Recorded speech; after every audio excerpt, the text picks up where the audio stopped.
My dear countrymen, Namaskar. Welcome to Mann Ki Baat. These days, the entire country is immersed in the festive spirit.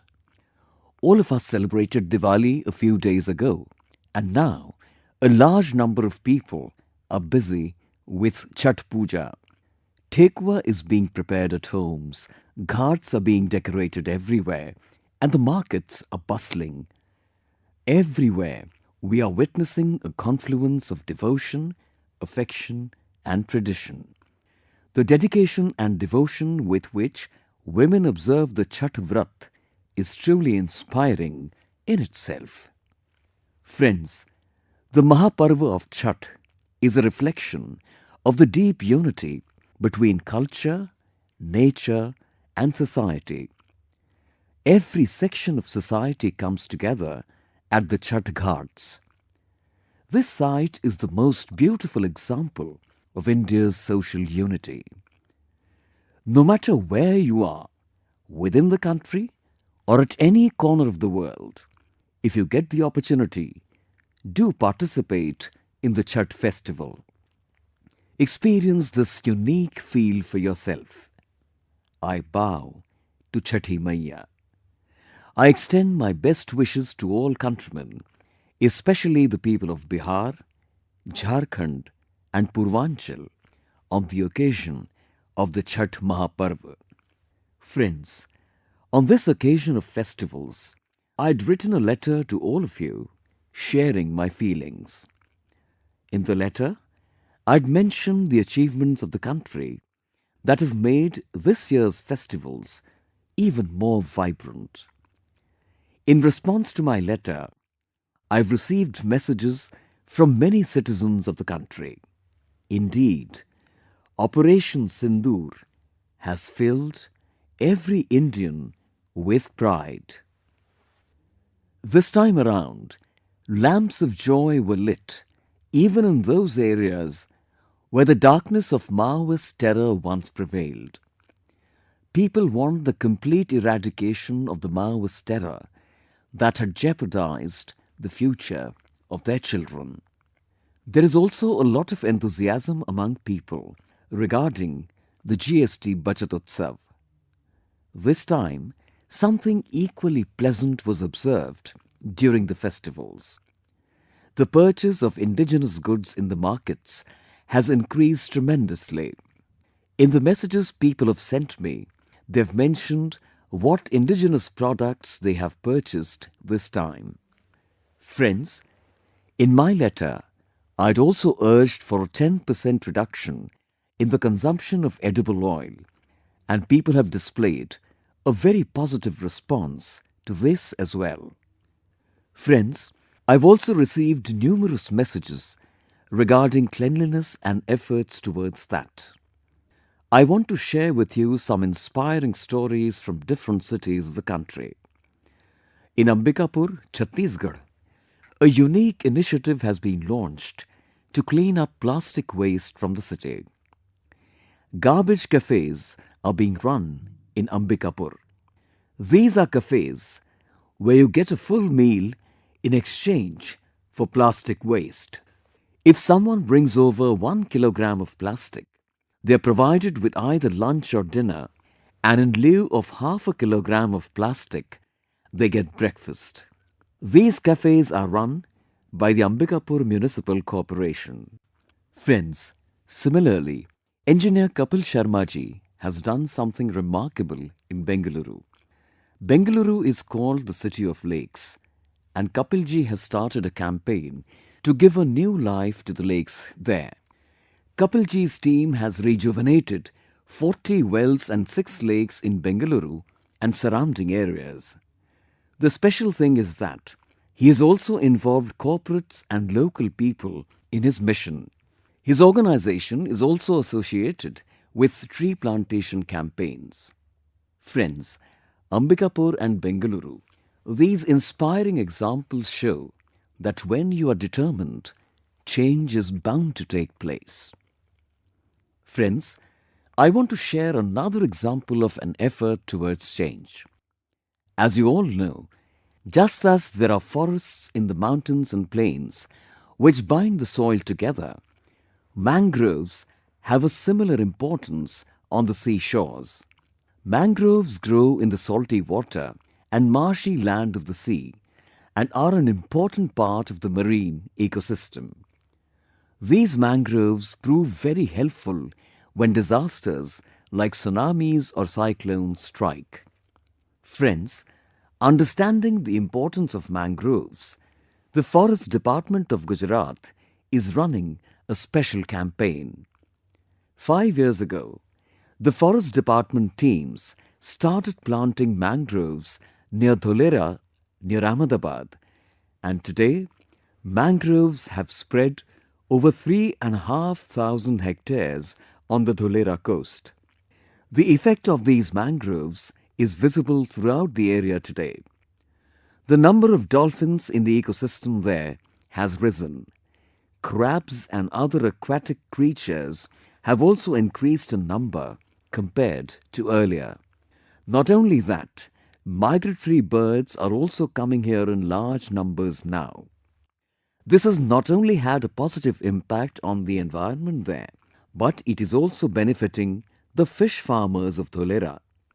Friends, apart from Dholera, mangrove plantation is also going on in full swing in Kutch, Gujarat. A mangrove learning center has also been set up at Kori Creek. Friends, this is the very speciality of trees and plants. Irrespective of the place, they are useful for the betterment of every living being. That is why it is said in our scriptures, Dhanya Mahiruha Yebhyo Nirasham Yanti Narthinah. That is, blessed are the trees and plants, from whom those who seek do not return disappointed. We too should plant trees wherever we live. We need to further promote the Ek Ped Maa Ke Naam campaign. My dear countrymen, do you know what would be the most satisfying thing for me in the topics we discuss in Mann Ki Baat? I would say that the topics we discuss in Mann Ki Baat inspire people to do something good, something innovative for society. This brings forth many aspects of our culture and our country.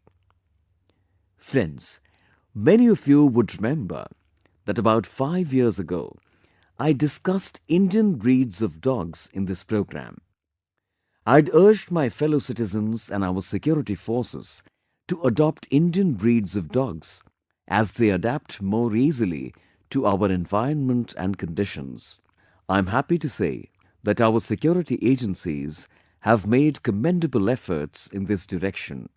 BSF and CRPF have increased the number of Indian breed dogs in their contingents.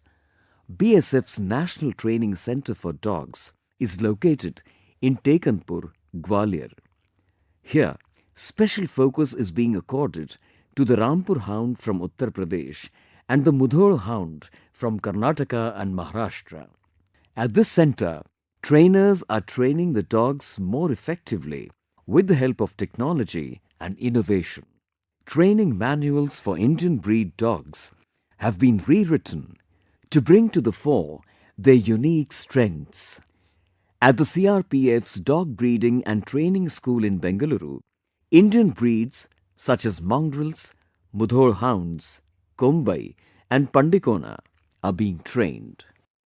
Friends, last year, the All India Police Duty Meet was held in Lucknow. At that time, a dog named Rhea caught everyone's attention.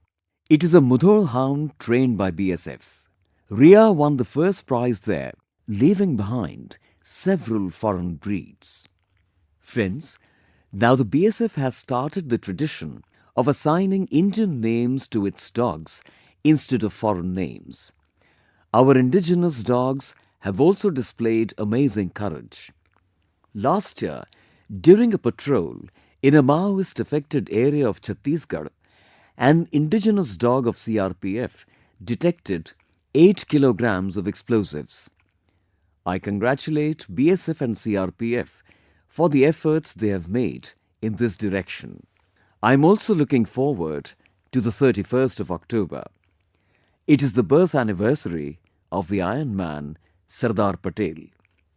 Every year, special ceremonies are held near the Statue of Unity in Ekta Nagar, Gujarat on this occasion. The Ekta Divas Parade is also held there, and the capabilities of Indian dogs will be showcased again in this parade. You too should definitely watch it if you get the chance. My dear countrymen, the 150th birth anniversary of Sardar Patel is a very special occasion for the entire country. Sardar Patel has been one of the greatest luminaries of the nation in modern times. His towering personality encompassed many qualities. He was an exceptionally brilliant student. He excelled in his studies both in India and Britain. He was also one of the most successful lawyers of his time. He could have earned even more fame in the field of law, but inspired by Gandhiji, he completely dedicated himself to the freedom movement.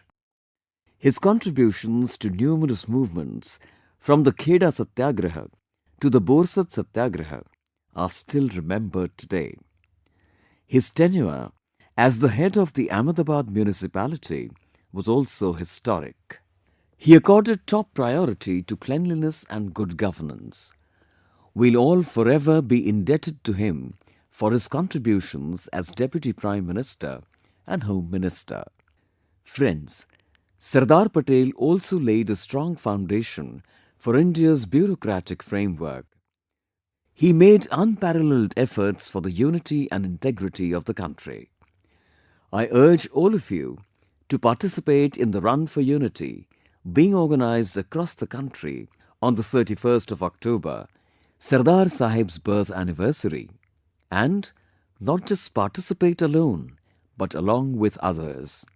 This should become an opportunity for youth awakening. This Run for Unity will strengthen unity. This will be our true tribute to that great luminary who united India. My dear countrymen, you all know about my association with tea. But today, I thought, why not discuss coffee in Mann Ki Baat? You may recall, last year we talked about Araku coffee in Mann Ki Baat. Some time ago, many people from Odisha also shared their feelings with me regarding Koraput coffee. They wrote to me saying that Koraput coffee should also be discussed in Mann Ki Baat. Friends, I've been told that Koraput coffee tastes amazing, and not only that, besides the taste, coffee cultivation is also benefiting people. There are people in Koraput who are cultivating coffee through their sheer passion. They were doing handsome jobs in the corporate world, but they liked coffee so much that they entered this field and are now successfully working in it. There also are many women whose lives have been pleasantly transformed by coffee. They've gained both respect and prosperity through coffee. It has been rightly said, Koraput coffee atyanta suswadu, eha Odishara gauraba. Friends, Indian coffee is becoming very popular all over the world. Be it Chikmagalur, Coorg and Hassan in Karnataka, the areas of Pulni, Shevaroy, Nilgiri and Anamalai in Tamil Nadu, the Biligiri region on the Karnataka-Tamil Nadu border, or the areas of Wayanad, Travancore and Malabar in Kerala, the diversity of Indian coffee is truly remarkable. I've been told that our Northeast is also progressing in coffee cultivation. That is further strengthening the identity of Indian coffee worldwide. That's why coffee lovers say, India's coffee is coffee at its finest. It is brewed in India and loved by the world. My dear countrymen, in Mann Ki Baat now, let's talk about a subject that is very close to everyone's hearts. This subject is our national song, India's national song, Vande Mataram. A song whose very first word evokes a surge of emotions in our hearts. Vande Mataram. This one word contains so many emotions, so many energies. In simple terms, it makes us experience the maternal affection of Ma Bharati. It makes us aware of our responsibilities as children of Ma Bharati. If there is a moment of difficulty, the chant of Vande Mataram fills 140 crore Indians with the energy of unity. Friends, patriotism, love for Ma Bharati, if this is an emotion beyond words, then Vande Mataram is the song that lends tangible voice form to that abstract feeling. It was composed by Bankim Chandra Chattopadhyay to infuse new life into an India weakened by centuries of servitude. Vande Mataram might have been written in the 19th century, but its spirit is connected to the immortal consciousness of India that is thousands of years old. The Vedas laid the foundation of the Indian civilization with the sentiment expressed as Mata Bhumihi Putro Aham Prithivyaha. Bankim Chandraji, by penning Vande Mataram, enshrined that same relationship between the motherland and her children as a mantra in the universe of emotions. Friends, you might be wondering why I am suddenly referring to so much about Vande Mataram.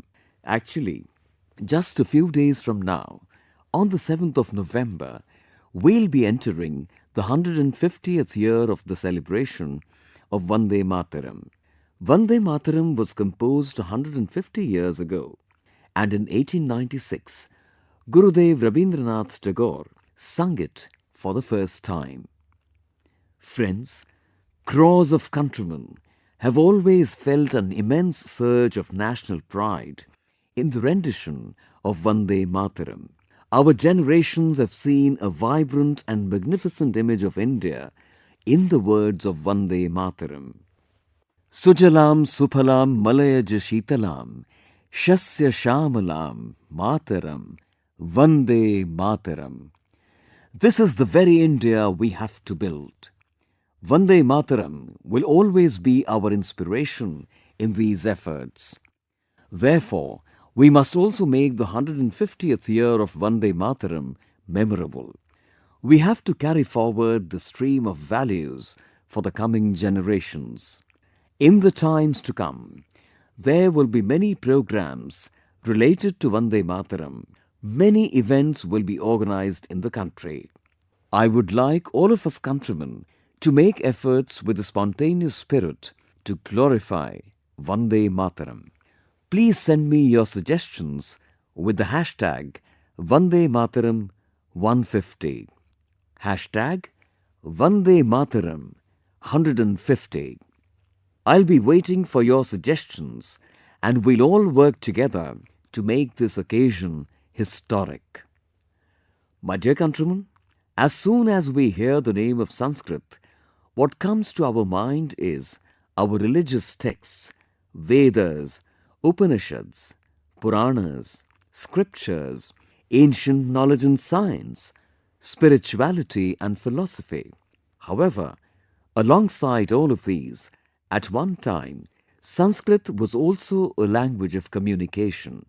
In that era, studies and research were conducted in Sanskrit. Dramatic performances were also staged in Sanskrit. But unfortunately, during the period of servitude and also after independence, Sanskrit has consistently suffered from neglect. On account of this, the younger generation's interest in Sanskrit also kept on diminishing. But friends, times are changing, and so are the times for Sanskrit. The world of culture and social media has lent Sanskrit a new lease of life. These days, many young people are doing very interesting work related to Sanskrit. If you go to social media, you'll see many reels where young people are seen speaking in and about Sanskrit.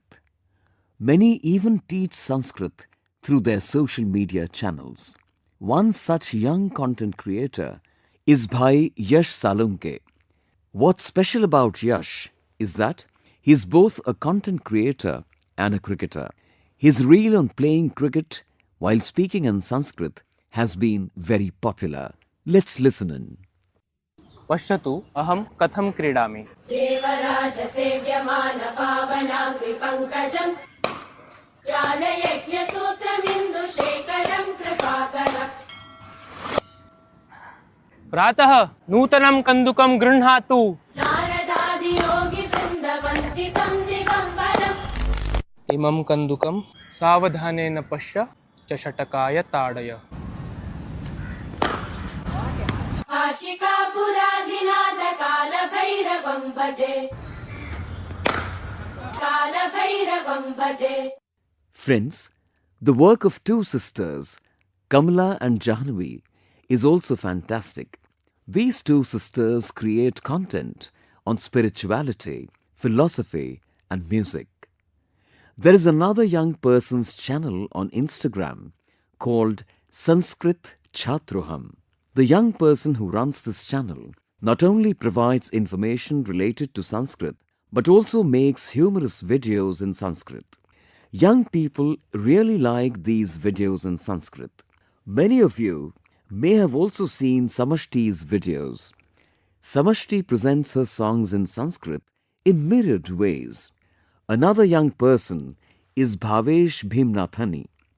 Bhavesh talks about Sanskrit shlokas, spiritual philosophy and principles. Friends, language is the carrier of the values and traditions of any civilization. Sanskrit has fulfilled its duty for thousands of years. It is pleasing to observe that some young people are now fulfilling their duty towards Sanskrit as well. My dear countrymen, I will now take you into flashback. Imagine the early 20th century. At that time, there was no hope of freedom anywhere in sight. The British had crossed all limits of exploitation throughout India, and in that era, the period of repression was even more horrific for the patriotic people of Hyderabad. They were also forced to endure the atrocities of the cruel and merciless Nizam. There was no limit to the atrocities committed against the poor, the deprived and the tribal communities. Their lands were snatched away and heavy taxes were also imposed. If they protested against this injustice, even their hands were cut off. Friends, in such difficult times, a young man of about 20 years of age stood up against this injustice. Today, I am discussing that young man for a special reason. Before disclosing his name, I'll tell you about his bravery. Friends, during that era, when even uttering a word against the Nizam was a crime, that young man openly challenged an officer of the Nizam named Siddiqui. The Nizam had sent Siddiqui to confiscate the farmers' crops. But in this struggle against oppression, that young man killed Siddiqui. He also successfully managed to evade arrest. Escaping from the tyrannical police of the Nizam, that young man reached Assam, hundreds of kilometers away. Friends, the great personality I am talking about is Komaram Bhim. His birth anniversary was celebrated on the 22nd of October. Komaram Bhim did not live a long life. He only lived for 40 years. But during his lifetime, he left an indelible mark on the hearts of countless people, especially the tribal community. He instilled new strength in those fighting against the Nizam. He was also known for his strategic skills. He became a major challenge to the Nizam's rule. He was killed by the Nizam's men in 1940. I urge the youth to try to learn as much as possible about him. Komaram Bhim ki na vinamra nivali ayan prajala hrudayallo eppatiki nilichi untaru. Friends, next month on the 15th, we'll celebrate the Janajatiya Gaurav Divas. This is the auspicious occasion of the birth anniversary of Bhagwan Birsa Munda. I respectfully pay my homage to Bhagwan Birsa Munda. The work he did for the country's independence and for the rights of the tribal community is unparalleled. It was my great fortune to have had the opportunity to visit Ulihatu, the village of Bhagwan Birsa Munda in Jharkhand. I touched the soil of that land to my forehead in reverence. Just like Bhagwan Birsa Munda and Komaram Bhim, there have been many other great luminaries in our tribal communities. I urge you to definitely read about them. My dear countrymen, I receive numerous messages from you for Mann Ki Baat. Many people discuss the talented persons in their vicinity in these messages. I am very happy to read that innovative ideas are being implemented even in our small cities, towns and villages. If you know of such individuals or groups who are dedicated to transforming society with a spirit of service, do tell me about them. I'll be waiting for your messages as always. We'll meet again next month in another episode of Mann Ki Baat with some new topics. Until then, I bid you adieu. Thank you all very much. Namaste.